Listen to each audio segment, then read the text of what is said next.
Hi, my name is Carsten Blank and I want to talk about our AI-powered energy asset business case calculator. So this is how it goes. We start actually taking a whiteboard marker and a whiteboard, and let's create the asset park that I have in question in mind.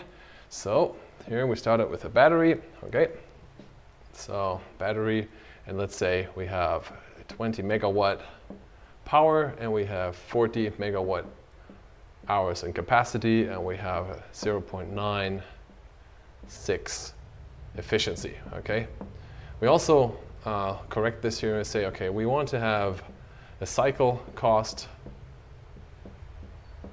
of 15 euros per megawatt hour. So then when it discharges, it costs us money, so we can do arbitrary energy movement. And we also have a PV up here. Let's put it this way here.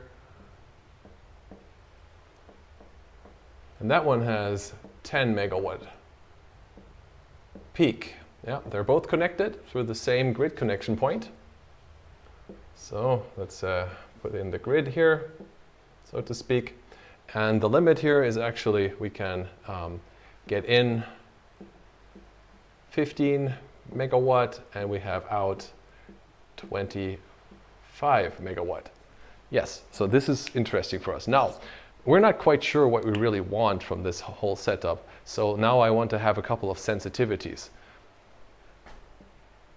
And one of the sensitivities is actually connected to how much megawatts or megawatt hours actually. I want to change the number of hours that I want to do. So I want to stay with the 20 megawatts, but I'm thinking about the 40 megawatt hours or maybe 80 or 60. But the way that this works here, we can only change both of them here at the same time. So I'll put this in here and say sensitivity. So that's already configured. Now I'm interested in what we usually do. We do the day ahead plus the IDC, the intraday continuous. These are the markets that are interesting to us. So now with this here all set up, I want to feed in the picture of this whiteboard into our calculator, and I'll show you what happens next.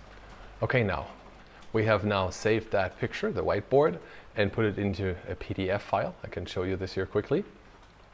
So here we open it. There we go. That's how it looks like. Very nice, right? It's a little bit blurry. I'm not quite happy with the performance of this saving here, but hey, it's going to probably work. So let's see how it works. So first of all, we go to our Pinex queue here, and I have to upload it first. So let's do that. Take the PDF, upload it. There we go. Super nice. So now we have to create a new job. I did already a couple of tests here. And let's see, test whiteboard. And we do demo. And I have to find the right thing here. So a bit technical, but bear with me. So once I created this here, I can navigate to the job and then configure it. So the spec PDF is just the one that I just uploaded. I'll say like that. And we use a Claude API code, which of course is correctly taken the Google API that we took. So fair enough. And then I have to, that looks daunting. We don't have to do much here. We just do the language on English here, save the whole thing. And yeah, off we go. We're configured. And the state is ready. I can hit play now. So we'll do that. And while we're calculating, let's see. So we're processing.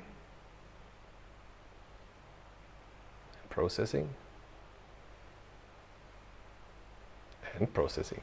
So now we are completed. And that means that we have a configuration done. Let's see. I know what I'm expecting here. So let's look. Okay, we have a PV battery site. That is nice. We seem to have a market here, electricity market, which is also correct, and we have a grid. And now we have a power constrained collection model, which has the maximum feed in of 25 and the draw from the grid 15, which is exactly what we had. Let's just don't forget what I put in here, 15 and 25, so that one is gotten right. Then it has a PV with 10 megawatt power peak. That's also there, and then we have a battery. Oh, the ETA is a bit higher. I think this is the round trip efficiency we expect here.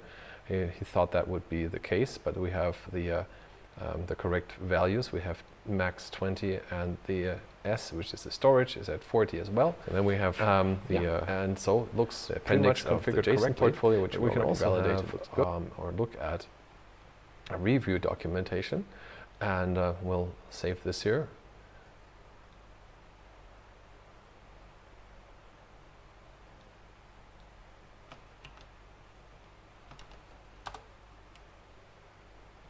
Put the review in here in the file. So here we go. That is the end. So it says here this is a PV co-located with a battery, and it has asymmetrical grid limits and trades in day-ahead and continuous intraday market, and the battery sizing is flagged as sensitivity analysis. That's really good. So let's look at this here. Looks good. So if I look through all the details, it has no life sources, which means we're going to take the basis, and it has no errors and no warnings. It has a couple of open questions. First of all, confirm that the initial state of charge for the battery should be 50%, because we didn't specify that, and if there's any volume limits that we like to test here, which we don't. So now that we have that done, we can actually go to the Explorer, and we have this new workflow.